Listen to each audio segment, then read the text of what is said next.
Morning students, आज बात करेंगे अरिथमेटिक प्रोग्रेशन चैप्टर नंबर 5 जो एनसीईआरटी में चैप्टर नंबर 5 क्लास 10th में मिलेगा आपको। कुछ आरडी सरवा का सोल्यूशन आपको बताते हैं। आपके पास बुक्स नहीं होगा, बहुत सारे बच्चे खरीदे नहीं हैं। अगर बुक भी है तो आप इतने सारे क्वेश्चन करना पसंद नहीं करते। जैसे कि 140 पेज तक है तो आप उसको नहीं कर सकते, तो बेटा थोड़ा सा हेल्प मिल जाता है तो आप कर सकते हो। तो डेफिनेटली जो इंग्लिश मीडियम में है, जो हिंदी मीडियम में, दोनों समझ सकते हैं। इंग्लिश में जरूर लिखा है तो हिंदी में हमें आपको समझाएंगे। Write the first 5 term of the following sequences whose n term are given. मतलब एन टर्म दे रखा है, ए एन दे रखा है, और आपको पहले का 5 जो टर्म है, जो पद है, वो आपको निकालनी है। चलिए ये क्वेश्चन है, पहले सारे क्वेश्चन आप देख लो। क्वेश्चन सारे तो पढ़ने की जरूरत नहीं है, 2-3 हम करा देंगे, आगे आप कर सकते हो। कितनी क्वेश्चन है? 9 क्वेश्चन है। चलिए पहला क्वेश्चन को हम आंसर लेते हैं। ए एन बराबर में a n equal to 3n + 2। It means अगर मैं a1 ले लेता हूँ, n की जगह पर 1 लूंगा, तो 3 × 1 + 2, इसका मतलब हो गया 3 + 2 5।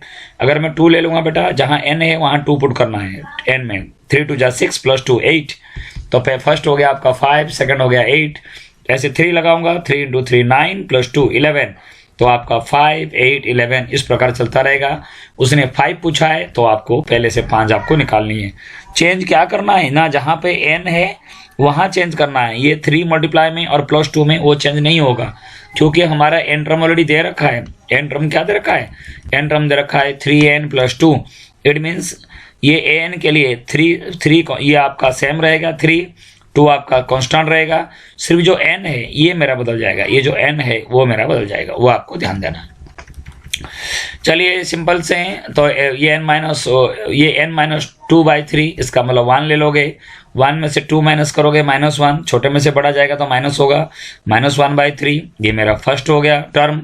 सेकंड वाला 2 में से 2 जाएगा 0, 0/समथिंग यहाँ 0 हो जाएगा। ठीक है, समथिंग बाय 0 नॉट डिफाइन है, लेकिन फिर भी यहाँ नॉट डिफाइन का कोई मतलब नहीं है, 0 है। यहाँ आपका 0/समथिंग हो रहा है। उसके बाद 3 × 2 1/3 हो गया। क्या करना है? जहाँ n है वहाँ आपको 1 2 3 4 5 आपको पुट करना है। तो मैं उसके बाद आप आ जाओ, फिर 3 की पावर 1 3 हो गया, 3 की पावर 2। ये बड़ा 2 इधर नहीं है, ये थोड़ा गलत दे रखा है, ये पावर में लिखना, क्योंकि वो 32 दे दिया। ये 3 की पावर 2 है, यहाँ 3 नहीं है, 3 की पावर 3 है, तो आप इसको ऊपर लिखेंगे 3 की पावर 3। 3 3 जा 9 मत कर देना, 3 3 जा 9, 9 3 जा 27। फिर 4 दे रखा है, तो आप 34 नहीं लिखना है, बल्कि इस 4 को यहाँ काट के, थोड़ा सा इसमें पावर नहीं दिया गया है, कोई बात नहीं।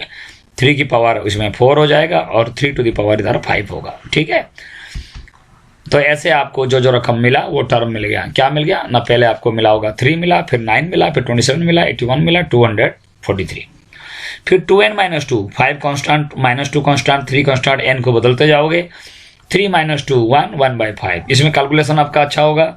ये मत सोचना बहुत आसान है, छोड़ दो। आगे फिर कैलकुलेशन में बच्चे रुकते हैं, फॉर्मूला तो कुछ ज़्यादा है ही नहीं। और इसकी जो वीडियो है मैं नीचे डिस्क्रिप्शन में दे रहा हूँ बेटा, उसको आप देख लेना। और एडिशन में कोशिश करो, अभी टाइम आपके पास है। सेकंड टर्म अभी मार्च अप्रैल मई कब तक होगा कुछ पता नहीं है, तो आप अपना बढ़िया करो। लेंथ में एपी और जीपी का भी है, और आगे जरूरत पड़ेगा तो बेटा इसको आप खाली मत छोड़ो। ठीक है बेटा, चलिए फोर्थ आपको क्या करना है? जहाँ n = 1 लगा देना। 3 1 जा 3, 3 में से 2 चला गया 1 1/5। 3 2 जा 6 में से 2 गया 4 4/5। ऐसे 3 ले जाऊंगा, अगर मैं इसमें 3 ले जाऊंगा, 3 3 जा 9, 9 में से 2 हो गया आपका 7 7/5। 4 ले जाऊंगा, 12 - 2 10/5 = 2 होगा। 5 ले जाऊंगा, 5 3 जा 15 - 2 13/5। ऐसे आपको हो जाएगा। तो आप इन सारी चीज़ें देख सकते हो। मैंने आपको 7/5 बताया, मैंने आपको 2 बताया, और मैंने आपको 13/5 भी बताया। और दे रखा है an बराबर में -1 टू द पावर n। ठीक है, दे रखा है 2 टू द पावर n, ये दे रखा है -1 टू द पावर n। तो 1 ले रहे हो, -1 to the power 1, 2 to the power 1। ये जो 1 है साथ में दे रखा है, उसको आप पावर में लेना है। यहाँ पे जो 2 दे रखा है, इसको भी आपको पावर में लेना है। तो जो आपको पावर, ये भी आपका 2 जो है वो भी पावर में जाएगा। तो आप देखो, पूरी नोट आउट मत करना, थोड़ा देख लेना। -1 का पावर 2 वो पॉजिटिव में 1 होगा, क्योंकि -1 के पास अगर और -1 के साथ अगर और नंबर होता है बेटा, तो वो -1 होती है। अगर यहाँ पे आप और लिख दोगे, मतलब विषम संख्या होती है, विषम संख्या जैसे 1 3 5 7 और नंबर हो जाएगा, तो आप उसको क्या करोगे ना, -1 होती है। अगर -1 में इवन नंबर हो जाती है तो आपका 1 हो जाता है, वो आपको ध्यान देना। ऐसे में जो ये 3 है वो पावर में लिखना, ये जो 3 है वो भी पावर में लिखना, ये जो 4 है वो भी पावर में लिखना, ये जो 4 है वो भी पावर में लिखना, ठीक है। तो -1 का पावर 4 ये 1 हो गया, 2 का पावर 4 16 हो गया, 2 के पावर 5 है -1 और -1 का पावर 5 -1, 2 के पावर 5 हो गया 32, तो ये आपका -32। इस प्रकार आपको करनी है। तो मैं उम्मीद करता हूँ ये सारे क्वेश्चन जो है आप उसको ट्राई करोगे। कोई डाउट है तो आप मुझे पूछ सकते हो। ये हो गया -1/2, ये 0, यहाँ पे आपका 3/2। जो ज़्यादा डिफिकल्ट आपको लगेगा मैं इसमें करा देता हूँ। हाँ, n स्क्वायर, हाँ इसमें स्क्वायर दिया हुआ है, तो 1 का स्क्वायर 1 -1 0 हो गया, 0 + 1 1 हो गया, 2 का स्क्वायर 4 और 5 में से 2 हो गया 3 हो गया। तो ऐसे आपको करना है जो मैंने आपको बताया। उसके बाद आपका हो गया 4 का स्क्वायर 16 और एक 17 - 4 वो आपका हो गया, 17 में से 4 चला गया 13, 25 और 1 26 में से 4 चला गया 26 में से आपको 5 चला जाएगा। ये 4 कैसे दे दिया? अच्छा, ये 25 माइनस, अच्छा ये देखो क्या करना है, 25 + 1, 26 में से 5 चला जाएगा 21। समझ में आ गया क्या? ठीक है, वो ऐसे आपको करना पड़ेगा। ये -5 + 1 -4 दिया, क्योंकि यहाँ पे तो -4 है, यहाँ -5 है।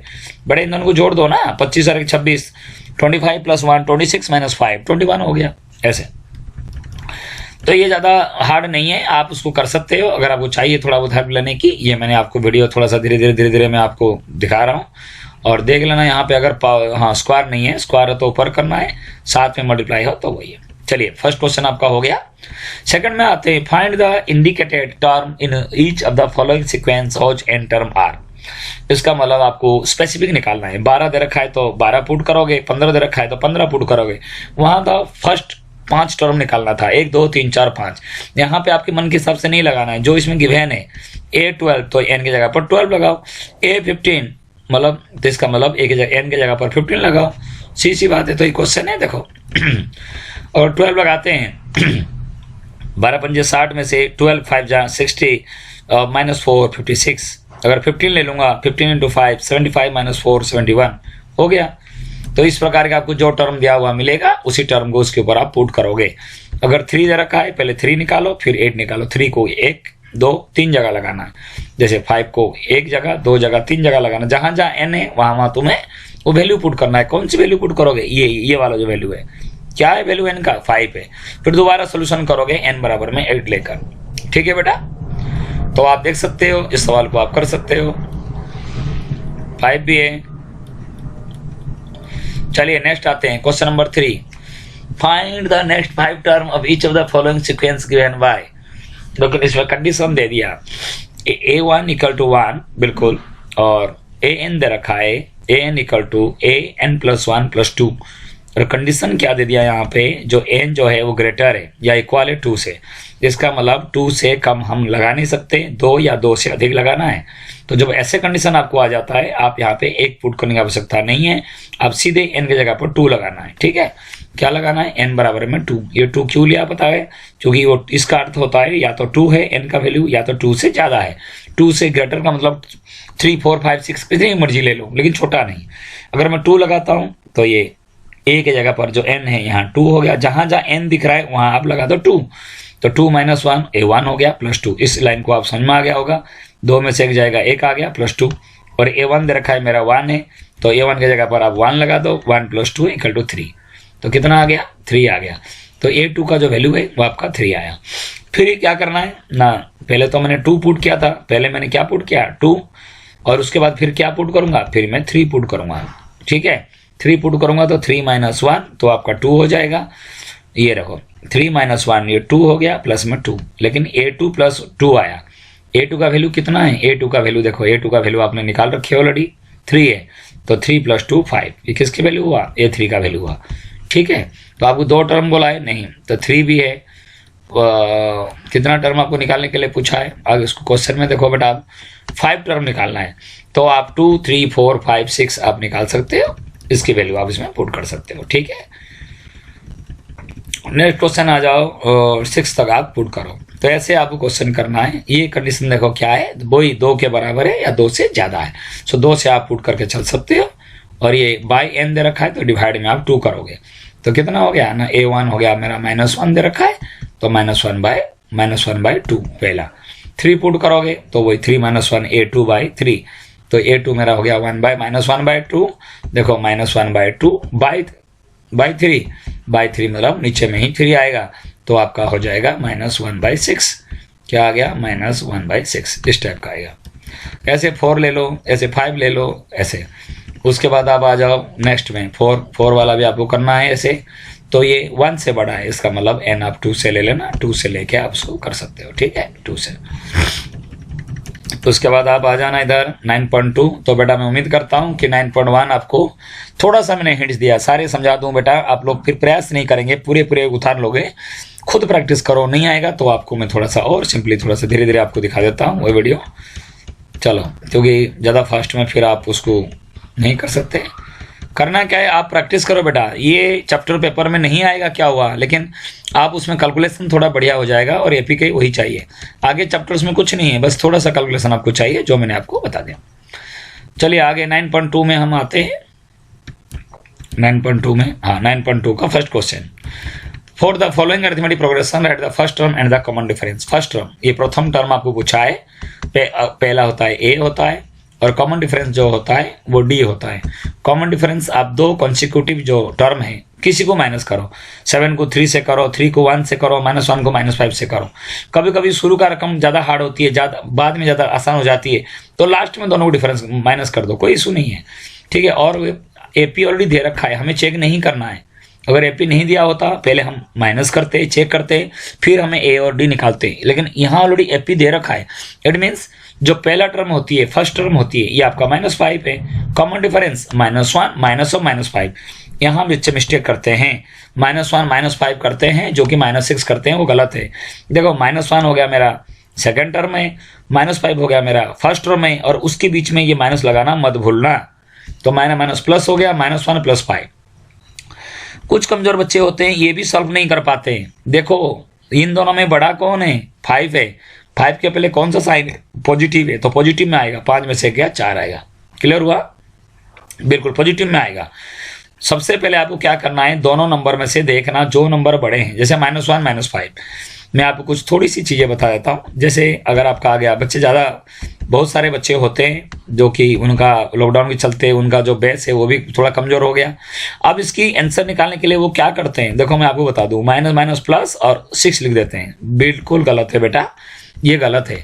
ठीक है, माइनस को आपने प्लस कर दिए, लेकिन ये माइनस साइन लगाना तो भूल जाते हो ना, तो उसके लिए क्या करोगे आप? सिंपल सी बात है, 5 और 1 में से बड़ा कौन है? साइन मत देखो, बड़ा कौन है? 5 है। 5 के पहले क्या साइन है? माइनस है, तो पता लगा हमारा रिजल्ट माइनस में आएगा। और इन दोनों का साइन क्या सेम है, अलग है? सेम है, तो ऐड कर दो, तो 5 में से को जो ऐड दो 6 हो गया, तो आपका -6। अगर उस जगह पे होता है -1 + 5, मैं आपको बता दूं छोटा सा, इन दोनों में बड़ा कौन है? -1 और 5 में बड़ा हो गया, इन दोनों में बड़ा हमें लग रहा है। साइन को देखना नहीं है, अभी भी 5 बड़ा है। 5 के पहले क्या साइन है? प्लस है, तो प्लस साइन लगाने की नहीं है, प्लस का आएगा, तो 5 में से 1 चला गया 4, तो ये आपको प्लस में 4 होगा। ये आपका प्लस में 4, ये कुछ नहीं है, ऐसे तो लगाया मैंने, प्लस का 4 ये आपका। ठीक है, तो ये तो बड़े सिंपल है, वो आप कर सकते हो जोड़ घटा। तो ए निकालना है 1/5, डिफरेंस हो गया 3/5 - 1/5। हाँ, डेसिमल भी वही है, पॉइंट के बाद 0 लगाओगे तो कोई उसमें कोई चेंजेस नहीं होगा, या 0.3 है या 0.30 है। अगर आपको दिक्कत हो रहा है तो आप उसको सॉल्व कर सकते हो ऐसे। हाँ, right the arithmetic progression when first term and the common difference of D R given below. अच्छा, अब आपको क्या दे रखा है ना, A1 दे रखा है, डी दे रखा है, तो आपको क्या करना है ना, अरिथमेटिक प्रोग्रेशन आपको लिखना है। ओके, तो अरिथमेटिक प्रोग्रेशन आपको लिखना है, तो वो आप देखिए कैसे अरिथमेटिक प्रोग्रेशन आप उसमें लिखेंगे। चलिए, A1 दे रखा है 4 और D दे रखा है -3, तो A2 निकालो। A2 क्या होता है? A + D, मतलब A3 A + 2D। A1 लगाओ या A लगाओ, क्योंकि जो भी टर्म होता है एक पीछे होता है। A3 A + 2D, A2 A + D, तो आपको A दे रखा है, D दे रखा है, तो जैसे आपका पहला हो गया आपका 4, सेकंड हो गया आपका 1, तीसरा हो गया आपका -2, तो आपका 4 1 -2, ऐसे 4 1 -2 -5 डॉट कर दो, ये आपको सीरीज बन जाएगा। ठीक है, तो जो भी एपी का जो सीरीज होता है क्या होता है बेटा? A1 A2 A3 A4 ऐसे होता है। तो आपका A1 के लिए A ही लेते हैं, और A2 के लिए A + D लेते हैं, क्योंकि जो पूछेगा उसका एक कम लेते हैं। फॉर्मूला होता है AN का A + n - 1 × D। ये हो गया सेकंड के लिए, थर्ड के लिए A+2D है, ओके, और फोर्थ के लिए A+3D है। मैं बोलूँगा A100 A+99D है। तो उसी प्रकार आप क्या करेंगे, AP का जो टर्म है, जो सीरीज है, वो आप बना सकते हो बड़े प्यार से। तो A और D दे रखा है, तो आप क्या करेंगे, A1 A2 A3 A4 में वैल्यू पुट करना है, मल्टीप्लाई जिसको आता है, थोड़ा बहुत जो कैलकुलेशन आता है, 2 × 1/2 आपका 1 हो गया, -1 1 0 हो गया, फिर 3 × 1/2 3/2, दोनों का एलसीएम 2 हो गया, 2 × 1 -2 + 3 आपका 1/2 है। ये डायरेक्ट दे रखा है, आपको सॉल्व करना है, ठीक है बेटा। चलिए, जो बच्चे हैं 10 क्लास में वो इतना तो कर ही सकते हैं बेटा, इतना जरूर नहीं है कि आप इसको करोगे। In which of the following situation the sequence of numbers formed with will form an AP. भाई ये एपी में बनेगा या नहीं बनेगा आपको बताना है, ये एपी नहीं दे रखा है। The cost of digging a well for the first metre is 150 and rises by 20 for each succeeding metre. अब आप देखो, पहले अगर आप पहला जो फर्स्ट मीटर आप खुदाई होगा 150 रुपये, क्या है, the cost of digging a well for the first metre, okay. पहला तो 150 से आपने स्टार्ट किया, जैसे ऑटो में बैठते हो पहले 15 रुपये चालू हो जाती है ना, उसके बाद चलता रहता है, एक किलोमीटर में 5 रुपये 6 रुपये के हिसाब से। उसी प्रकार के पहला कॉस्ट दे रखा है 150 और आगे हर एक किलोमीटर के लिए 20 रुपये बढ़ेगा। तो इसका मतलब 170 190 100 210। इसका मतलब इन दोनों के बीच में जो डिफरेंस है बेटा, जो माइनस है, जो कितना ज़्यादा है, 20 ज़्यादा है। 170 से 120 90 कितना है, 20 ज़्यादा है।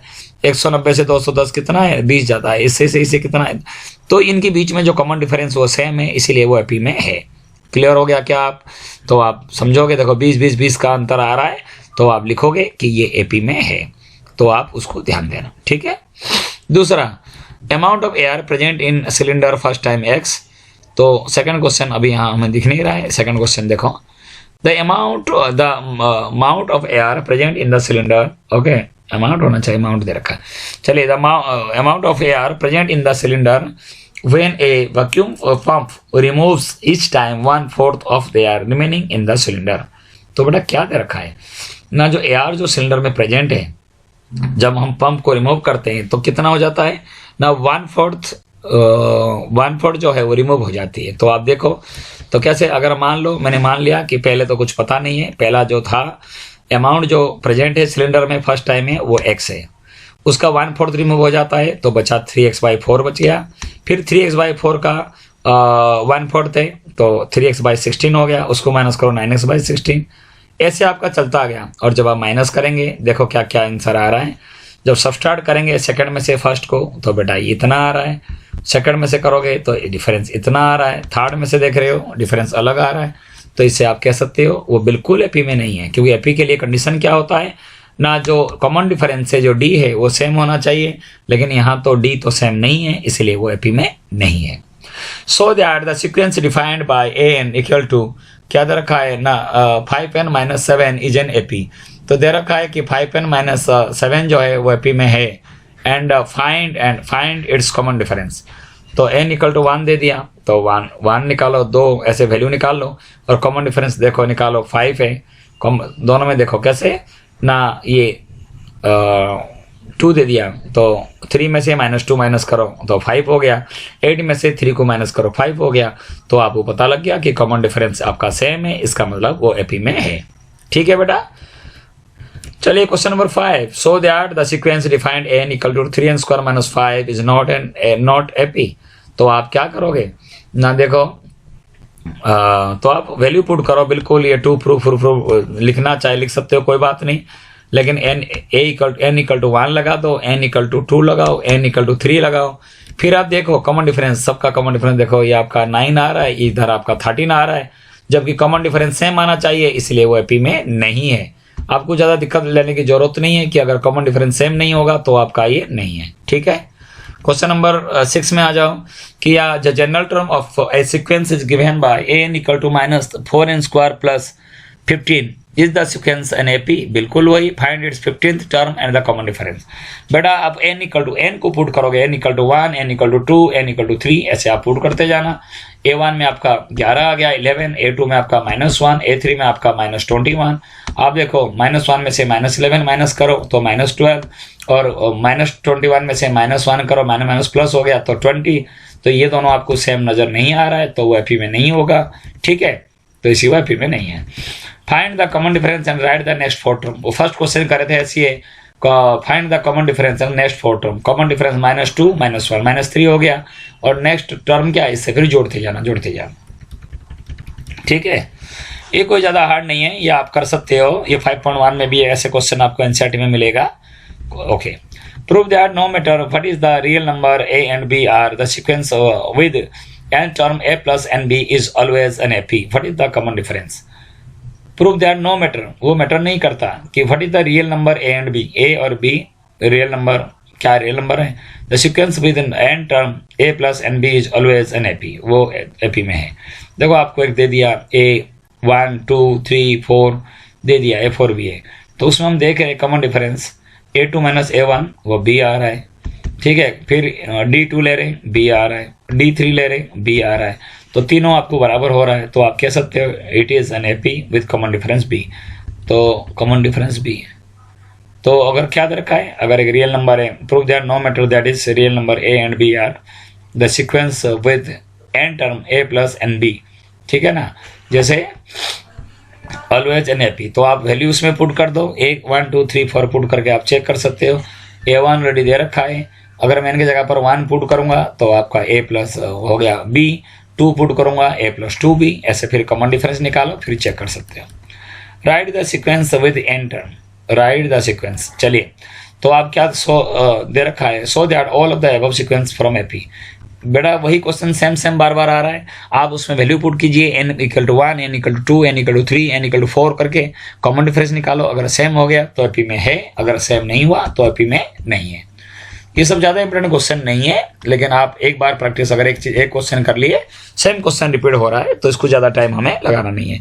चलिए, मैं आपको धीरे धीरे आपको इसको बढ़ा रहा हूँ, जो आप थोड़ा सा हेल्प ले सकते हो, क्योंकि बहुत सारे पेजेस है और बहुत बड़ा मतलब वीडियो बन जाएगा। इतना तो आप देखना पसंद नहीं करेंगे, शॉर्टकट देखना पसंद करते हैं, तो जरूरी है कि आप इस वीडियो को मैं ऊपर कर रहा हूँ, लेकिन आप ईमानदारी से इसको आप प्रैक्टिस कीजिए। नहीं आया तो आप उसको देख के कर सकते हैं।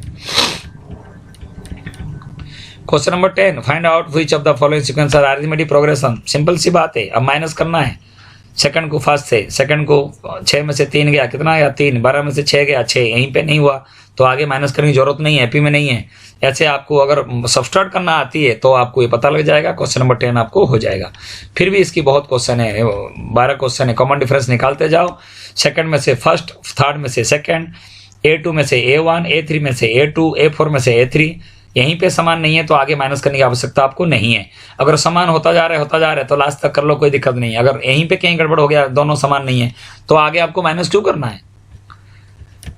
देखो क्वेश्चन देखते जाओ। थर्ड क्वेश्चन, इसमें एलसीएम लेके करना है। 4 और 2 का 4 होता है, कहोगे यहाँ तो 2 आ गया। बेटा उसको सॉल्व करके देखोगे आप, तब आपको आएगा 4 और 2 का एलसीएम 4 आ गया। देखो कैसे हुआ वो, कहोगे सर 2 कहाँ से आ गया, इसका तो वो कट गया ना बेटा। 4 और 2 का एलसीएम हो गया 2, 4 1 को 1 आ गया, 2 2 जा 4, 2 2 जा कितना है, 2 2 जा 4 है, तो आपका -2 है, तो ये आपका आ जाएगा -1/4। वो गलती से आपको दे रखा है, 2 दे दिया, -1 आपका 4 आ जाएगा, -1/4। अगर ऐसे कोई मिस्टेक होती है आप कमेंट बॉक्स में आप दे सकते हो बेटा, ठीक है। तो और ये 6 और 4 का 12 हो गया, ये 2 माइनस में 3, -1/12, तो दोनों इक्वल नहीं है, तो -1/4 या -1/12 ये दोनों इक्वल नहीं है, तो एपी में नहीं होगा। ऐसे 4th वन, ऐसे 5th वन 0 0 0 वो एपी में है। उसके बाद ये दे रखा है कॉमन डिफरेंस, इससे ये निकालो, पी कट जाएगा 90, इससे ये करो 90, यहाँ से यहाँ करो 90, तो वो एपी में है। तो ऐसे आपको करनी है। हाँ, ये क्या दे रखा है ना, 10 और 10 + 2⁶, तो माइनस करोगे तो क्या हो जाएगा, ये माइनस, ये हो गया, ये भी माइनस होनी चाहिए कॉमन डिफरेंस। ये अगर प्लस में दे रखा है बेटा, इसमें से इसको माइनस करना है हम, तो ये तो पॉजिटिव में आएगा और माइनस सिर्फ वो हो जाएगा। चलो, तो 2⁶ हो गया आपका 16। फिर हमें क्या करना है, थर्ड में से सेकंड को माइनस करना है, तो ये तो थर्ड वाला तो रहेगा, सेकंड वाला दोनों माइनस हो जाएगा, 10 10 चला गया, बचा आपका ये 2⁶ कॉमन ले लो। 2, ये जो 10 है और ये जो 10 है, ये दोनों आपको चला जाएगा। 2⁷ में से 2⁶ ऐसे माइनस नहीं हो जाएगा, कॉमन ले लो, क्योंकि दोनों अलग चीज़ है। आप 2⁷ में से 2⁶ माइनस करके 2⁴ मत लिख देना, तो इसीलिए आप क्या करोगे, 2⁶ कॉमन ले लेना, 2 - 1, तो ये भी आपको 64 है, तो दोनों हो गया आपका, दोनों बराबर है, ठीक है। ये 10th भी दे रखा है, 11th देखो आप बड़े प्यार से, 12 तो ये आपका 9.2, 11 find the common difference of AP and the common difference क्या होता है, सेकंड में से हमें फर्स्ट को माइनस करना है, या आपको फोर्थ में से थर्ड करो, थर्ड में से सेकंड करो, कहीं पे भी करोगे आपको कॉमन डिफरेंस निकल जाएगा, जिसको क्या बोलते हैं, डी बोलते हैं। क्या बोलते हैं, इसमें डी लिखा जाता है एपी में ये, और नेक्स्ट 2 टर्म फिर आपको निकालना है। क्या करना है, जो दे रखा है जोड़ते जाओ, डी माइनस में दे रखा है माइनस कर दो, प्लस में दे रखा है तो सब देख रहे हो बढ़ रहा है तो आपको प्लस करनी है, अगर घट रहा होता है तो माइनस कर देते, जो डी आएगा उसी को ही आप जोड़ते जाना, कोई इशू नहीं है। ठीक है बेटा, चलिए आगे चलिए, बहुत ज़्यादा लेंदी है इसको, इसीलिए ज़्यादा इसमें 12 the n term of an AP is a, find the common difference. बेटा पुट करते जाओ, n इक्वल टू 1 2 3, कितने बार सेम क्वेश्चन हम कर रहे हैं, n equal to 1, n equal to 2, n equal to 3, फिर माइनस कर दो, कॉमन डिफरेंस मिल जाएगा। ठीक है, तो मैं उम्मीद करता हूं कि 9.1 और 9.2 बेटा आज आपको समझ में आ गया होगा इस वीडियो में। तो लाइक शेयर कमेंट थोड़ा कर दिया करो बेटा, है कोई ज़रूर नहीं है। आगे मानता हूँ कि इसमें थोड़ा सा फोटो अच्छा नहीं लग रहा है, लेकिन आपको कुछ यूजफुल तो होगा ना, आपको हेल्प तो हो रहा है, तो आप इसको कर सकते हो बेटा। बाय बेटा, टेक केयर बेटा।